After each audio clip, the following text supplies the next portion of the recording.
मराठा क्रांति मोर्चा कराड तालुका अखिल भारतीय मराठा महासंघ सतारा जिला। तहसील कार्यालय में अधिकारी को छत्रपति शिवाजी महाराज के बारे में गलत बयानबाजी कर सामाजिक व्यवस्था को बिगाड़ने वाली प्रवृत्तियों पर अंकुश लगाने के लिए निवेदन दिया गया। बस डेपो अधिकारी को हर एक गांव में बसों के फेरे बढ़ाने का निवेदन दिया गया। अनिल घरा बापू, महेश पाटिल, विद्या मोरे, विवेक कुराडे, युवराज कुराडे, किरण पाटिल, सर्जेराव पानवाल, प्रमोद जगदाळे, भास्कर थोरात, तोहित पटेल, गणेशाय, मनमोहन शेके उपस्थित।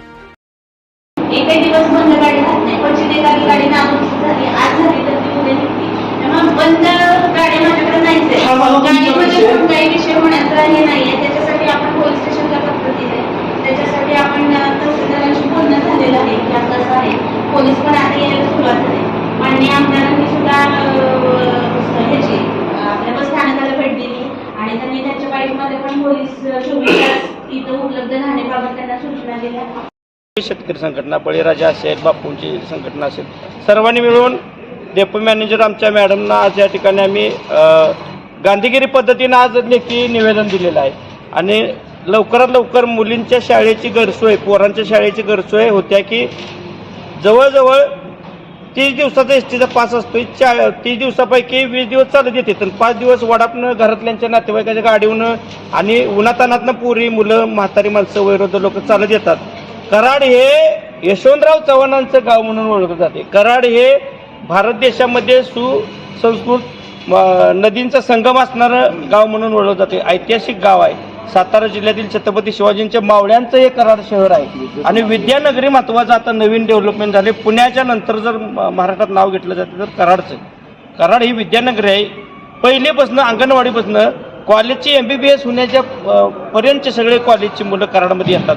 पण मला काय या महाराष्ट्र शासनाला झोप लागल्या, काय कळणं झालंय की लोकसंख्या वाढायला लागल्या का कमी व्हायला लागल्या। पूर्वी होत्या 100, किती होते मॅडम? 110 एसट्या होत्या पूर्वी आणि आता आहेत 80, 70, 77। मग लोकसंख्या वाढल्या का कमी झाल्या या महाराष्ट्र शासनाला किंवा एसटी डेपोच्या अधिकाऱ्यांना कळायला पाहिजे। आज जास्त काय न बोलता आम्ही लेखी निवेदन दिलेलं आहे। 8 दिवसात या लेखी निवेदनाचा पाठपुरावा होऊन कराड एसटी डेपोमध्ये एसट्या वाढवाव्यात, अन्यथा आम्ही कराडच्या एसटी स्टँडवर चक्काजाम आंदोलन, सर्वपक्षीय संघटना, आमचा मराठा सेवा संघ, मराठा क्रांती मोर्चा सगळ्यांनी मिळून आम्ही या ठिकाणी सर्वपक्षीय चक्काजाम आंदोलन येणाऱ्या 8 दिवसामध्ये करणार आहे। मॅनेजर मॅडम डेपोचे त्यांना आम्ही लेखी निवेदन दिलेलं आहे आणि सर्वांनी या ठिकाणी एकमुखानं आम्ही राजकारण बाजूला ठेवून समाजकारणाने आमची मुलं असतील किंवा सगळ्या महाराष्ट्रातील मुलं या कराडमध्ये येत असतात, त्या मुलांना रूम घावत नाही। दवाखान्यात वयोवृद्ध माणसाला अटॅक आलेला असतो, त्याचे पेशंट बघायला जाते, ती तिसरीकडे चालत जाते। अशा म्हणजे लय येत आहेत। म्हणून एसटीने त्याचा विचार करावा आणि एसटी डेपो मॅनेजर आणि एसटी महामंडळ आणि मंत्र्यांनी विचार करावा आणि कराडला लवकरात लवकर जादा एसट्या द्याव्यात, नाहीतर 8 दिवसात आम्ही कराड स्टँडवर चक्काजाम आंदोलन करण्याचा इशारा आपल्या मीडियामार्फत देत आहे।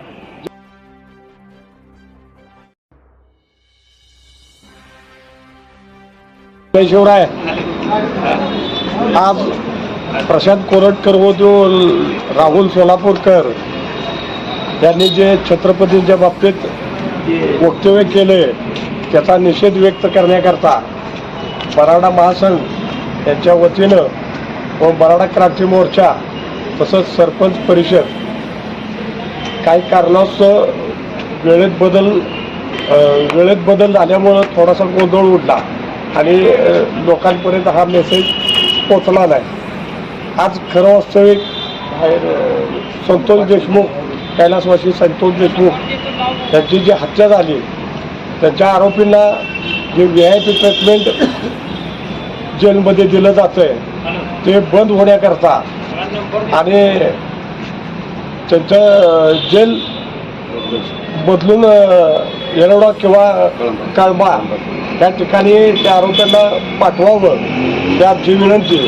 तसेच धनंजय मुंडे त्यांचा राजीनामा झाला, परंतु त्यांच्या आमदारकीचा सुद्धा राजीनामा झाला पाहिजे अशी आमची ठोक भूमिका आहे। आज जर या गोष्टीवर निर्णय नाही झाला तर काही दिवसात या आंदोलनाचं स्वरूप वाढवून तीव्र आंदोलन उभा केलं जाईल. धन्यवाद. जय भवानी, जय शिवाजी. एक मराठा, लाख मराठा.